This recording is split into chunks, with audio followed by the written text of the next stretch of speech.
Should you quit smoking pot? This is a question that I used to ask myself over and over and over throughout the years, like a broken record. I would go back and forth. I would be certain, that, I was going to smoke for the rest of my life and everything was going to be all good. But then after a while, it would wear and tear on me, and I would, until the point, I can't do this. I didn't like I didn't like that life of being a daily chronic marijuana smoker. And so I would go back and forth. I have so many journal entries. Should I smoke pot? Shouldn't I? I would ask friends and other people for their advice. And I would, look online, trying to get other people to help justify if I should smoke pot or not. And it can kind of drive you mad, should you smoke pot or not? And, everybody really is different as far as, what you want out of life.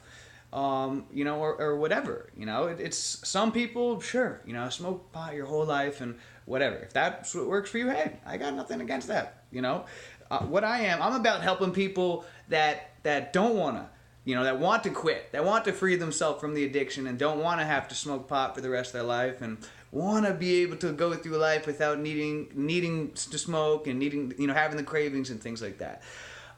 So a good way to test to see, if you should, to help you decide if you should quit smoking pot or if you should smoke pot, is to go 30 days. Go 30 days, do a 30-day challenge without any weed, without smoking at all, out getting high, and then analyze at the end of the month. Say, do I like who I am better sober? Sure, and you might have been uncomfortable, especially during that first week or so. But at the end of the month, don't really analyze until the end of the month. But wait till the end of the 30 days, and then do a fair evaluation. Do I like who I am better sober?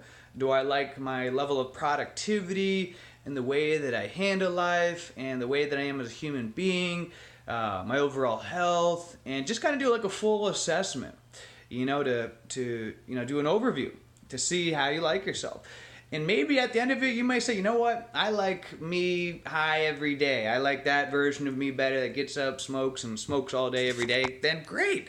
Then go on, keep smoking pot. I got nothing but love for you. I'm not going to hate on that. To each their own. We're all on our own journey in life. But what you may find, like what I would always find, is that as soon as I would break free from the change of the marijuana addiction, that all of a sudden I was like, oh my gosh, I'm free. I love myself sober. And I would, and I would stay sober until I would end up, slipping and relapsing and then be back, under the spell again. But for me, and what a lot of people find is that once they break free from the grip of marijuana, that all of a sudden they like who they are sober better. That it's like, wow, you know what? I actually like, waking up in the morning, feeling more refreshed, more energy. I like waking up in the morning, not still kind of hungover from the weed, need munchies. I like, being more social and being able to interact with people better and having more energy and drive to want to socialize with other people. I like how I'm more productive. I like how my head is more clear. I like not needing to spend hundreds of dollars every single month on weed. And so that's what a lot of people tend to find is that they like who they are better, versus being that chronic marijuana smoker. But that's not the case for everybody. So a good test to see, whether weed is for you or not, or if you should quit smoking or not, or whatever, is to just do a 30-day experiment. And I know a lot of people, that's even hard for them. Go 30 days, it's like, I could quit if I wanted to, but, no need to go 30 days without it. I know I could quit any time. And that kind of shows, okay, if you can't even just do a simple 30-day challenge, then that's an addiction. And a lot of people don't like to admit that. People like to fight and argue about this, but, I think if the question is even coming into your head, whether you should, about this, if you're having this kind of battle at all in your head, then that shows that, something's going on. Because if you were truly 100% happy with it, then why is this question even coming up in your head of whether you should quit or not? So it's food for thought, guys. Do a 30-day challenge for yourself and, and then assess yourself at the end to see, what you should do. All right, see ya.